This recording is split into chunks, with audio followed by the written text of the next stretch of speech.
करोड़पति घर की लड़की अचानक गरीब ड्राइवर की झोंपड़ी पहुंची। फिर जो हुआ, इंसानियत भी रो पड़ी। दोस्तों, ये सच्ची कहानी है उत्तर प्रदेश के वाराणसी की, जहां एक पॉश इलाके में एक बहुत बड़ा सफ़ेद बंगला था। ये घर था बड़े कारोबारी देवेंद्र सिंह का। शहर में उनका इतना रुतबा था कि बड़े बड़े लोग भी उनसे मिलने से पहले समय लेते थे। लेकिन उस घर के अंदर एक ऐसी लड़की रहती थी जिसके पास सब कुछ होते हुए भी कुछ भी नहीं था। उसका नाम था राधा। राधा देवेंद्र सिंह की इकलौती बेटी थी, बेहद सुंदर, पढ़ी लिखी और समझदार। लेकिन उसके चेहरे पर हमेशा एक अजीब सी खालीपन रहता था। माँ का साया बचपन में ही उठ गया था और पिता ने खुद को पूरी तरह काम में डुबो दिया था। घर में नौकर थे, सुविधा थी, लेकिन अपनापन नहीं था। राधा घंटों अपने कमरे की खिड़की से बाहर देखती रहती। सामने सड़क पर गुजरते लोग, स्कूल जाते बच्चे, ठेले वाले, रिक्शा वाले, सब उसे किसी दूसरी दुनिया के लोग लगते। उसे लगता जैसे वो एक बड़े सुनहरे पिंजरे में कैद है। कुछ महीने पहले उनके घर में नया ड्राइवर रखा गया था, मोहन। मोहन लगभग 25 साल का नौजवान था। साधारण कपड़े, विनम्र स्वभाव और बेहद शांत आंखें। वो कम बोलता था, लेकिन हर बात में सम्मान झलकता था। घर के बाकी नौकरों की तरह वो चापलूसी नहीं करता था, बस अपना काम ईमानदारी से करता था। राधा ने शुरुआत में उस पर ध्यान ही नहीं दिया। उसके लिए वो भी बाकी कर्मचारियों जैसा ही था। लेकिन धीरे धीरे उसने महसूस किया कि मोहन बाकी लोगों से अलग है। जब भी राधा कार में बैठती, मोहन हमेशा दरवाज़ा खोलकर चुपचाप खड़ा रहता। वो कभी पीछे मुड़कर घूरता नहीं था, न बेवजह बात करता था। अगर राधा कुछ पूछती तो सिर्फ ज़रूरी जवाब देता।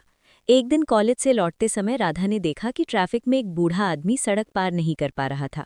सिग्नल हरा होने ही वाला था। अचानक मोहन ने कार साइड में लगाई, उतरकर उस बूढ़े को सड़क पार करवाया और फिर बिना कुछ कहे वापस आकर गाड़ी चलाने लगा।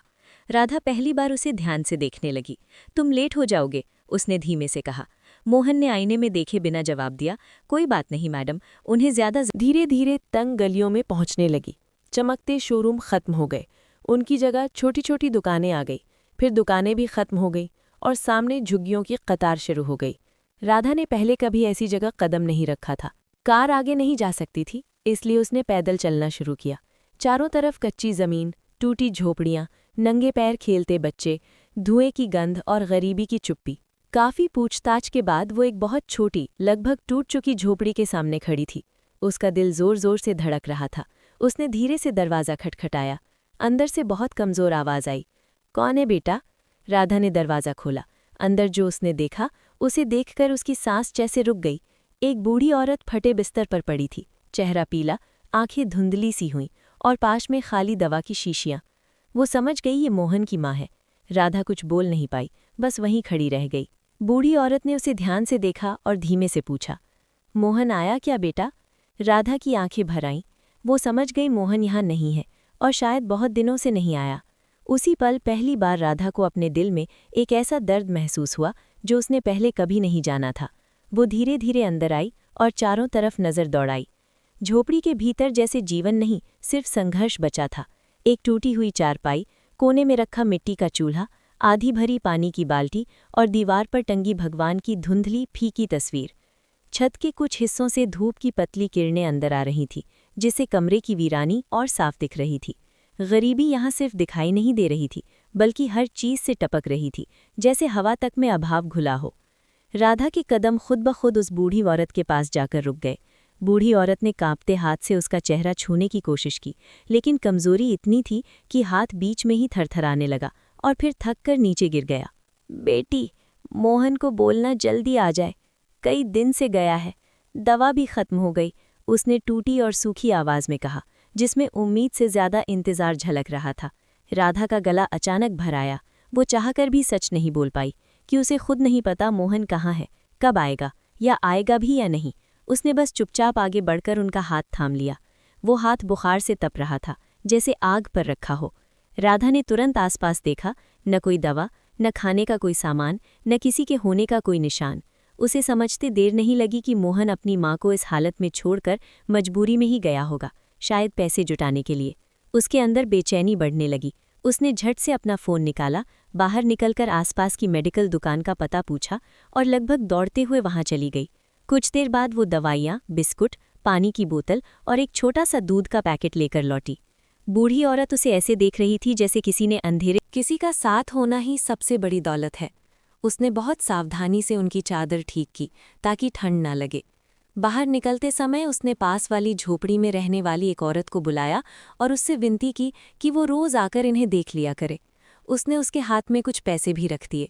वो औरत हैरानी से राधा को देखती रही लेकिन कुछ पूछ नहीं पाई।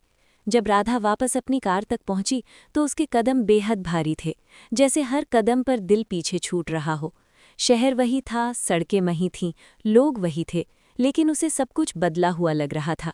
कार की खिड़की से बाहर देखते हुए उसे हर गरीब चेहरा अब मोहन की माँ जैसा लगने लगा। थका हुआ, इंतज़ार करता हुआ, अनसुना। वो सोचती रही कि मोहन कितनी मुश्किलों में रहा होगा, फिर भी उसने कभी अपने दर्द का जिक्र तक नहीं किया। उस रात राधा फिर सो नहीं पाई। बार बार उसे बूढ़ी माँ का तपता हुआ हाथ, उनकी कमज़ोर आंखें और वो टूटी हुई आवाज़ सुनाई देती रही। मोहन को बोलना जल्दी आ जाए। अब यह आवाज़ उसके दिल में बस गई थी। उसे लगने लगा कि ये सिर्फ मोहन की माँ नहीं बल्कि उसकी भी जिम्मेदारी बन गई है। सुबह होते ही उसने बिना किसी को बताए फिर उसी बस्ती जाने का फैसला कर लिया। उसे लगा अगर वो आज नहीं गई तो शायद खुद को कभी माफ़ नहीं कर पाएगी। लेकिन उसे बिल्कुल अंदाज़ा नहीं था कि इस बार वहाँ उसका सामना खुद मोहन से होने वाला है। खैर दोस्तों, जब राधा फिर उसी बस्ती में पहुंची तो उसके दिल की धड़कन पहले से कहीं ज्यादा तेज थी। जल्दी जल्दी कदम बढ़ाती हुई झोपड़ी के पास पहुंची, लेकिन आज कुछ अलग था। दरवाज़ा पूरी तरह बंद नहीं था, आधा खुला हुआ था, जैसे किसी ने जल्दी में छोड़ा हो। अंदर से खांसी की आवाज़ आ रही थी और किसी आदमी की धीमी टूटी हुई बात भी सुनाई दे रही थी। राधा एक पल को ठिठक गई। उसके दिल में अनजाना डर समा गया। उसने धीरे से हाथ बढ़ाकर दरवाजे को धक्का दिया और सामने जो देखा उससे वो बिल्कुल जड़ हो गई। मोहन अपनी माँ के सिरहाने बैठा था। उसका चेहरा पहले से बहुत ज़्यादा थका हुआ लग रहा था। आंखें लाल थीं, जैसे कई रातों से सोया ना हो, और दाढ़ी बेतरतीब बढ़ी हुई थी। कपड़े भी धूल और पसीने से सने हुए थे। वो अपनी माँ का कमज़ोर हाथ दोनों हथेलियों में लेकर धीरे धीरे कुछ कह रहा था, जैसे बच्चे को दिलासा दिया जाता है। उसकी आवाज़ में टूटन साफ सुनाई दे रही थी। राधा को देखते ही वो अचानक खड़ा हो गया, जैसे किसी ने उसे चौंका दिया हो। उसकी आंखों में हैरानी भी थी और गहरी झिझक भी। कुछ पल दोनों एक दूसरे को देखते रहे। इतने बड़े घर की बेटी को अपनी टूटी झोपड़ी में देखकर मोहन समझ ही नहीं पा रहा था कि ये सपना है या सच। मैडम, आप यहाँ? उसके होंठ कांपे और बस यही शब्द निकल पाए। आवाज़ में सम्मान था, लेकिन साथ में शर्म और असहजता भी घुली हुई थी। राधा ने उसकी हालत देखी और बहुत धीमी आवाज़ में कहा, मैं कल आई थी, आपकी तबीयत बहुत ख़राब थी। ये सुनते ही उसने ज़िंदगी में पहली बार महसूस किया कि उसकी मजबूरी को किसी ने बिना कहे समझ लिया। राधा ने धीरे से कहा, आप चिंता मत करो, हम माँ को अच्छे डॉक्टर को दिखाएंगे। ये सुनते ही मोहन एक कदम पीछे हट गया, जैसे किसी ने उसकी स्वाभिमान को छू लिया हो। नहीं, शब्दों में साफ झलक रहा था कि वो मदद लेना चाहता तो है, लेकिन आत्मसम्मान उसे रोक रहा था। राधा ने उसकी आंखों में देखते हुए बहुत शांत स्वर में कहा, आज मैं मैडम बनकर नहीं आई, बस इंसान बनकर आई हूँ। ये वाक्य सुनते ही जैसे समय ठहर गया। मोहन पहली बार उसकी तरफ सीधे देखने लगा। उसकी आंखों में सवाल थे, कृतज्ञता थी और कहीं ना कहीं भरोसे की एक छोटी सी किरण भी। वो समझ नहीं पा रहा था कि इतने बड़े घर की लड़की सच में उसके दुख में शामिल होने आई है या ये कोई क्षणिक दया है। कुछ देर तक झोंपड़ी में गहरी खामोशी छाई रही। बाहर से बच्चों के खेलने की आवाज़, बर्तनों की खनक और दूर से आती सब्जी वाली की पुकार सुनाई दे रही थी। लेकिन अंदर तीनों के बीच जैसे शब्दों से परे कोई रिश्ता बन रहा था। राधा ने अपना बैग खोला और धीरे धीरे दवाइयाँ, फल और पानी निकालकर पास रख दिए। मोहन उन्हें देखता रहा, जैसे उसके पास धन्यवाद कहने के लिए भी शब्द नहीं बचे हों। उस दिन राधा काफ़ी देर तक वहीं बैठी रही।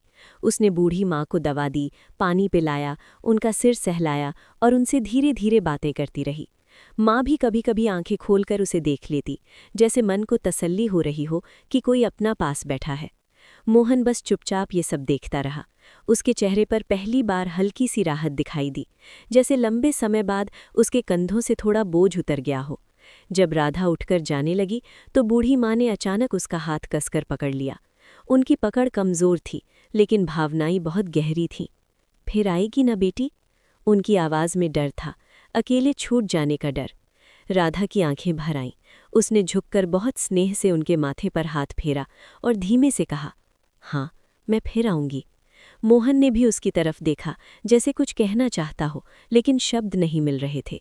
राधा ने एक पल के लिए झोंपड़ी को देखा, टूटी दीवारें, पुरानी चारपाई, दवाइयों की खाली शीशियां, और फिर बाहर निकल गई।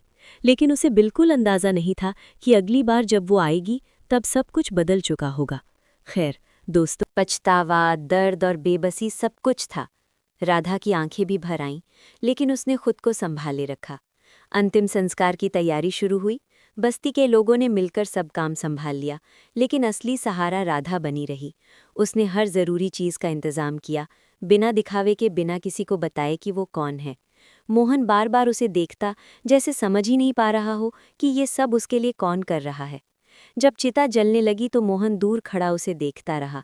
उसके चेहरे पर अजीब सी खालीपन थी, जैसे जीवन का एक हिस्सा उसी आग में जल गया हो। राधा उसके पास खड़ी रही। उस क्षण दोनों के बीच कोई शब्द नहीं थे, फिर भी सब कुछ कह दिया गया था। दिन ढलते ढलते सब लोग चले गए। मोहन अकेला रह गया, अपनी टूटी झोपड़ी और खाली चारपाई के साथ। राधा जाने लगी तो उसने धीमे से कहा, आपने जो किया मैं कभी भूल नहीं पाऊंगा। राधा ने उसकी तरफ देखा और बोली, मैंने कुछ खास नहीं किया, बस एक इंसान का फर्ज निभाया। कुछ दिनों बाद बस्ती के लोगों ने देखा कि उसी जगह जहां मोहन की झोपड़ी थी, काम शुरू हो गया है। धीरे धीरे वहां एक छोटा सा पक्का कमरा बन गया। बाहर बोर्ड लगा, मुफ्त दवा और भोजन केंद्र। रोज वहां गरीब लोग आते, दवा लेते, खाना खाते और आशीर्वाद देकर जाते। मोहन को समझ नहीं आ रहा था कि ये सब किसने कराया। एक दिन राधा वहां आई, साधारण कपड़ों में, बिना किसी दिखावे के। मोहन ने उसे देखा तो चौंक गया। ये सब आपने? उसकी आवाज बाहर आ गई।